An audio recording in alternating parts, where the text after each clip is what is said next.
Ladies and gentlemen, let's go. Where Brooklyn at? Where Brooklyn at? Where Brooklyn at? Well, actually, I live in Delaware now, so does that make me a Delawarean? Sing it, girl. You know, Beyonce is my friend in my head. Jay my people sometimes, too. Yeah. I mean, like, be true, man. You know, when I was a kid, I had an imaginary enemy. Like, does that make me crazy?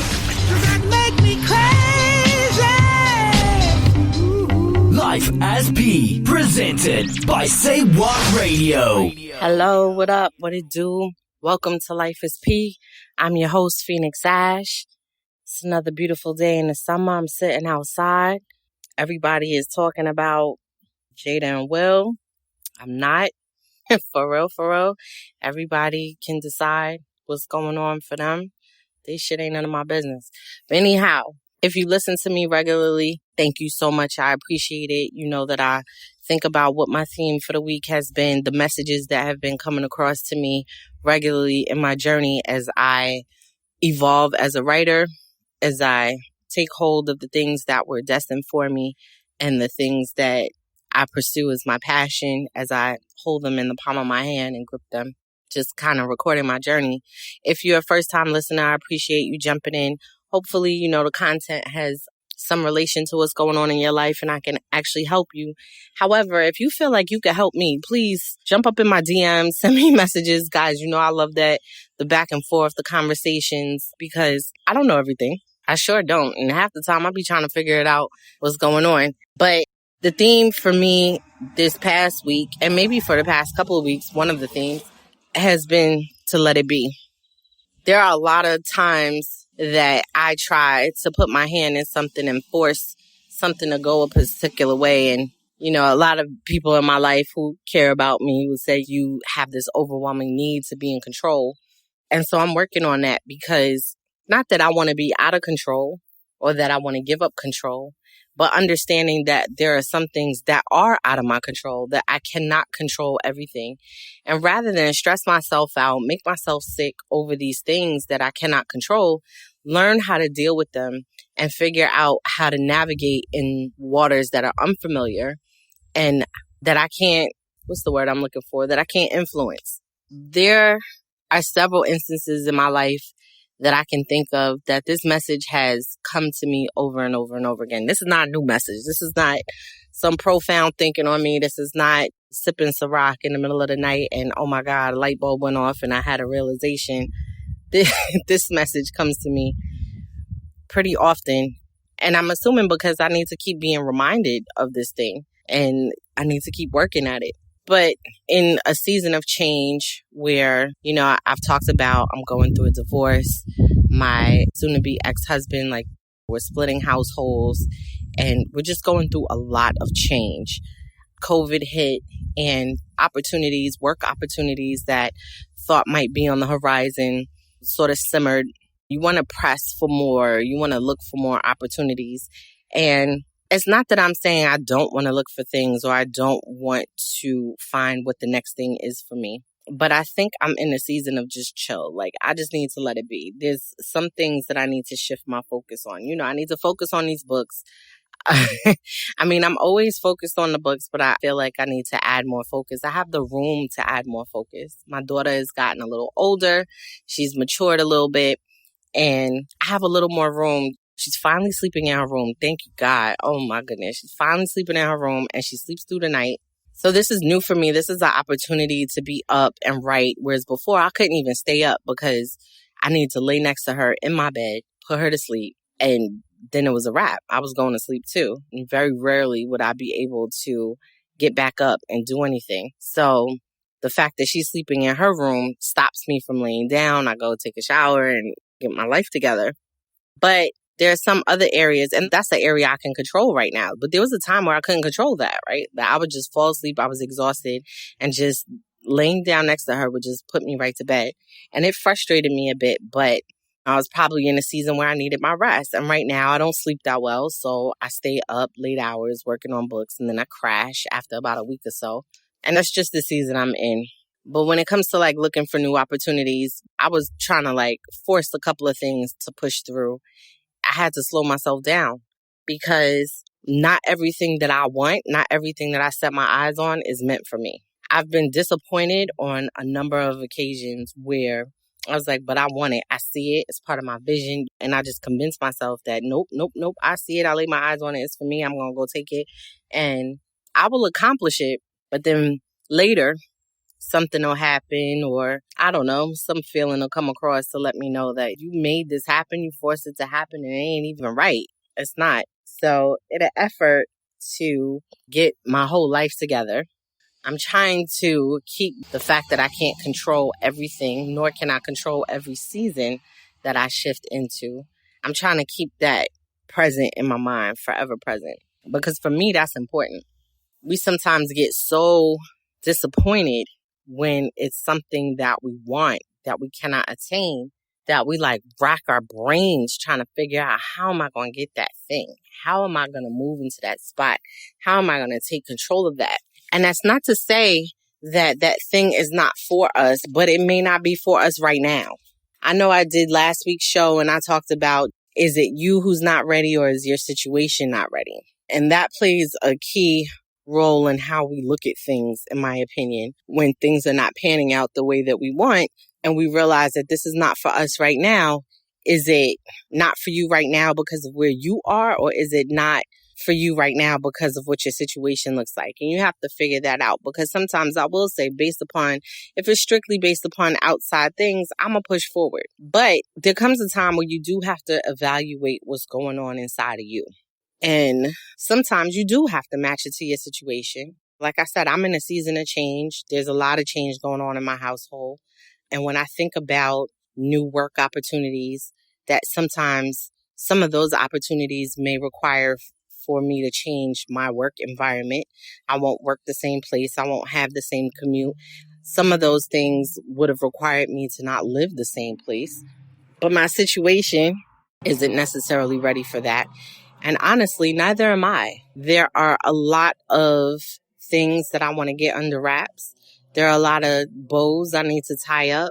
And most importantly, my daughter has to be able to get through these transitions that are thrusted upon her with minimal harm. That is my goal, with minimal mental and emotional harm. So I'm watching for her, watching how she reacts to things, how often she's having a meltdown, how often her emotions are in a place where she can't describe them. I'm paying attention because her mental and emotional health is super important to me, as important to me as my own. And I've done work to heal some of the things that were going on with me.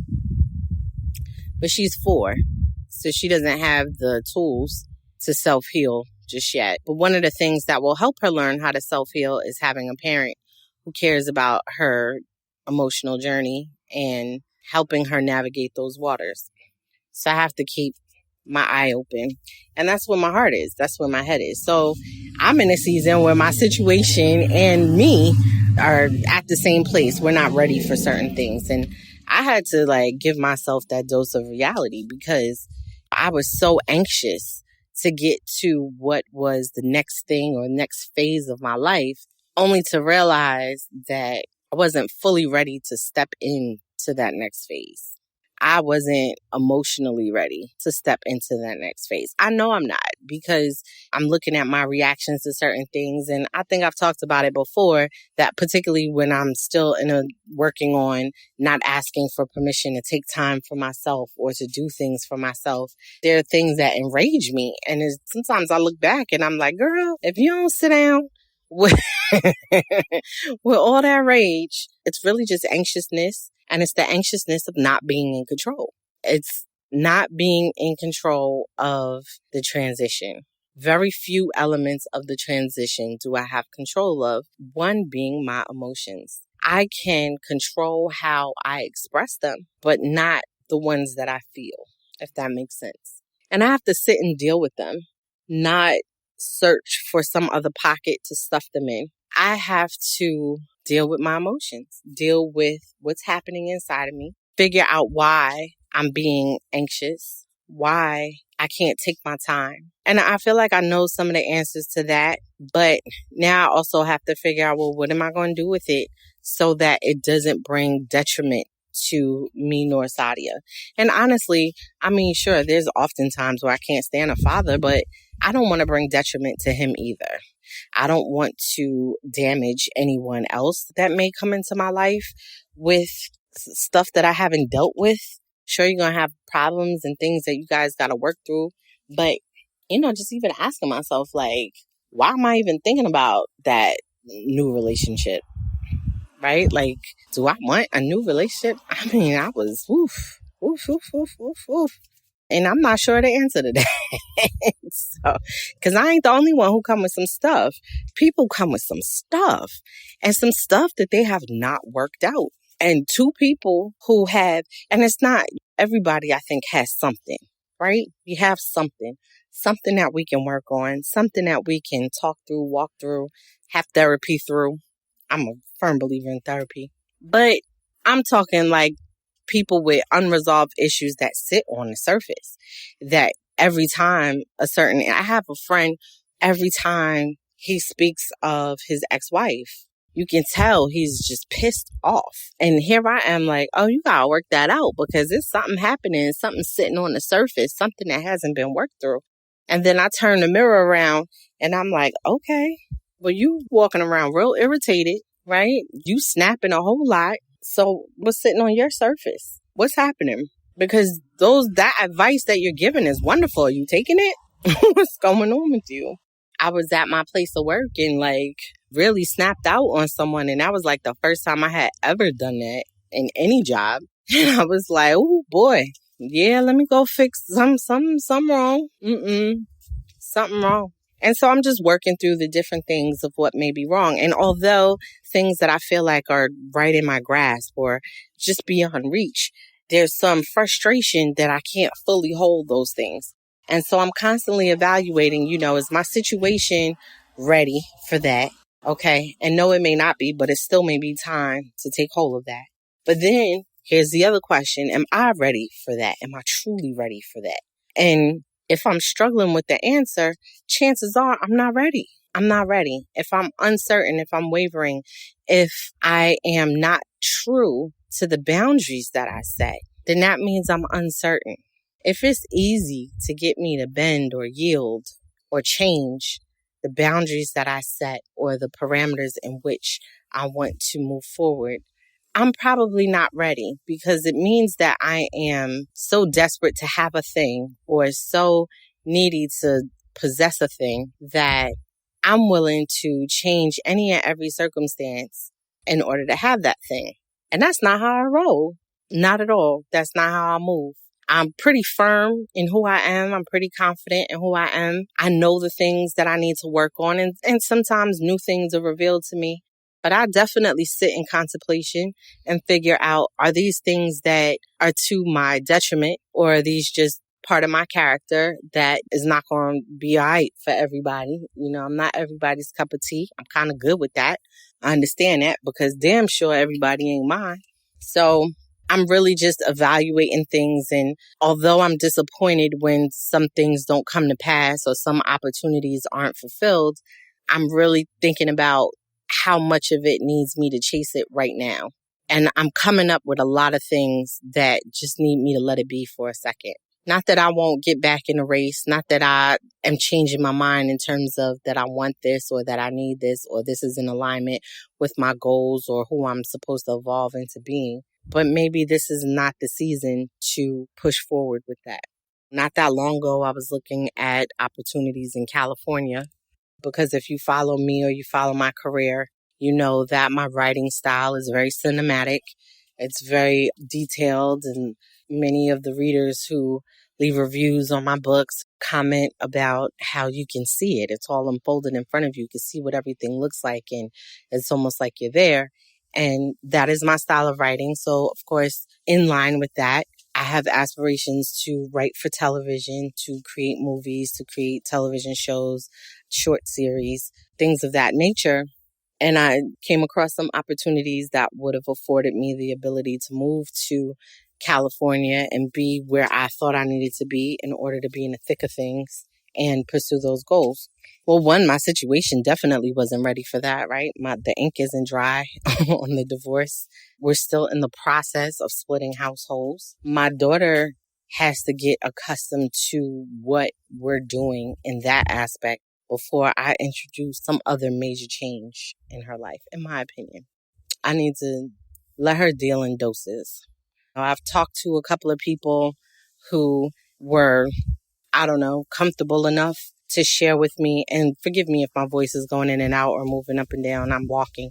I'm walking the porch because I'm thinking. But they were comfortable enough to share with me their experiences of being children in a divorce and how major changes impacted and still impacts even though they're adults. And I feel like I would do myself as well as Sadia some injustice if I didn't take heed, if I didn't keep that picture in the front of my mind to be conscientious of what too many big changes at one time may do to her mental state, due to her confidence, due to her emotional state. I need to pay attention to that. And even though I, for personal reasons, am ready to take certain leaps, I'm not ready to take those leaps because I'm still in the frame of mind that needs to move cautiously because of the child that I care about more than any of these other things. So because of her, I'm going to move cautiously. I'm going to thrive, okay? Because I'm determined to, and that's just who the hell I am. I'm going to thrive. But I'm also raising a child that needs to learn how to thrive. And she can't accept things in the waves and size doses that I can accept them or I can receive them. She can't navigate the same current that I can. She can't go out into the deep just yet.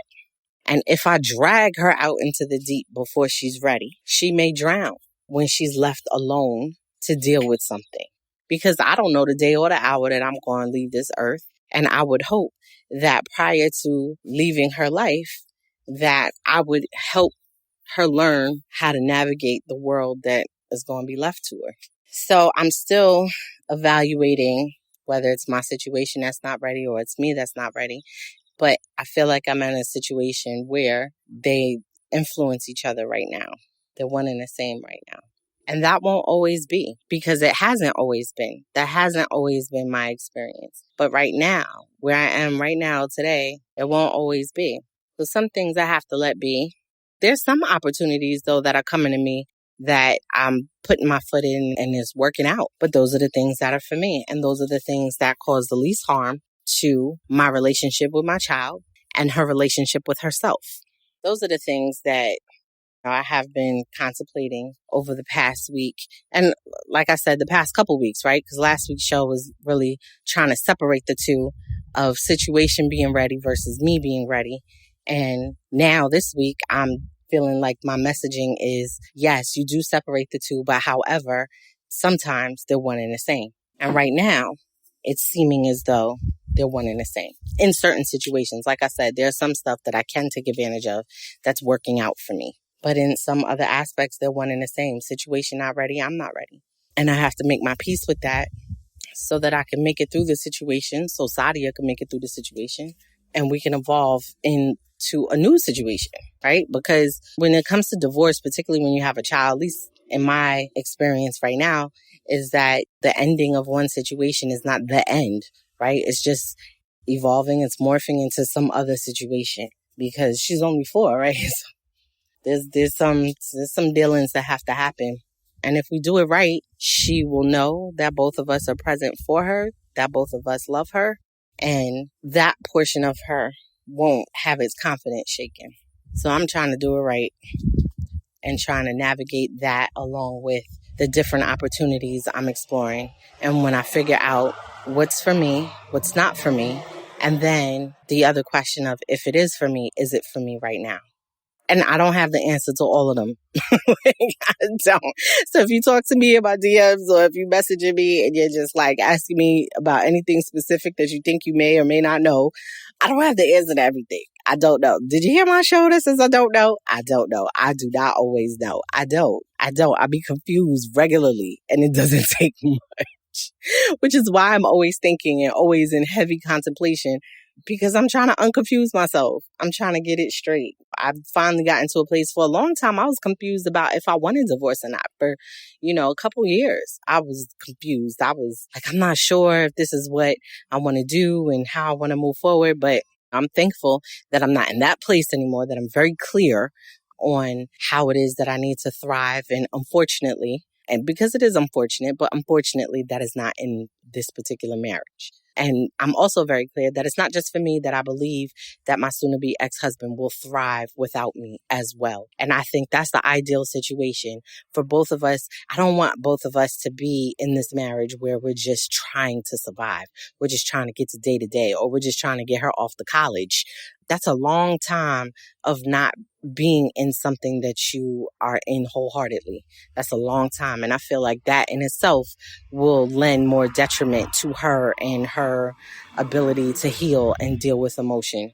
So I'm like, let's clean it up as soon as possible and move on to the stage where we can be healthy emotionally, healthy mentally, healthy financially, and pour that into her and help her come out as a healthy adult in as many ways as possible. So that's where I'm at. All right. Like I said, I don't always know if you have some advice. Maybe you were divorced or going through a divorce similar to my situation. Hit me up in my DMs. I'm at P Wrights on Instagram. I'm also at P Wrights on Twitter. I love, recently, I don't know, you guys are really interactive recently. I so appreciate that. Thank you. I don't know if you heard my BLP interview. I had a lot of people hit me up after that. So I don't know, maybe that's why. I don't know. But that was it's a podcast called The Book Effect, and it's on Spotify. And so I did an interview, and it's right after I posted the interview, what's up? Y'all was talking. Y'all was chatting. So I don't know if it's y'all or some new y'all, but whatever. Hi. Anyway, though, if you have anything that'll help me get through today, tomorrow, next year, definitely let me know. Or if you feel like there's something that I can help or talk you through, I'm forever your cheerleader. I know you got this. I know it's not just about me thriving. It's about you thriving as well. It's about you seeing your way through to your goals and your passion. And I'm here for you. So that's basically my joint for today. Definitely check out Say What Radio. That's my backing. Life is P. Definitely listen to past episodes if you feel like, I don't know what the hell she's talking about. No, press rewind, go back to old episodes. You'll figure it out. I'm pretty consistent in that way, I think. I don't know. Somebody might be like, you're not really, but anyhow, if you're interested in any of my fiction work, I have several books on Amazon and Kindle. My first novel was In Her Makeup. Actually, recently, the sales on that have picked up a bit. So I don't know, maybe y'all going backwards and y'all checking me out. Hope so. My first romance novel is Delectable, a sweet romance. And ooh, it's so sweet. If you like chocolate, if you like cake, if you like pastries, and then you like chocolate folks, woo, yeah, Delectable is that joint. I got a new one that's coming a couple weeks away. It's not even far. And I feel like for the rest of the year, I might kind of hit you back to back to back to back for a minute, because I got a lot of irons in the fire, and they're starting to sort of resolve themselves around the same time. So we'll see what that is. Yeah, Soil Sheets is on there, Cookies and Crumbles. Soil Sheets and Cookies and Crumbles are related novellas. So if you like stories that pick up from one and go into another, or you like stories where you explore the different characters in the story, Soil Sheets as well as Cookies and Crumbles, those together is probably best for you. As always, I'm appreciative of all your support. Thank you for everyone who's left a review on my books. Thank you for everyone who hits me up and says, I love your podcast. I love last week, whatever. Thank you, thank you, thank you, thank you. I appreciate it. You guys do an awful lot for me, my soul, my heart, my mind, and I'm very appreciative of it. All right, y'all. I'm going to let y'all get back to y'all same old, same old. Nah, hopefully it ain't the same. Until next time, and we can exchange power. Peace.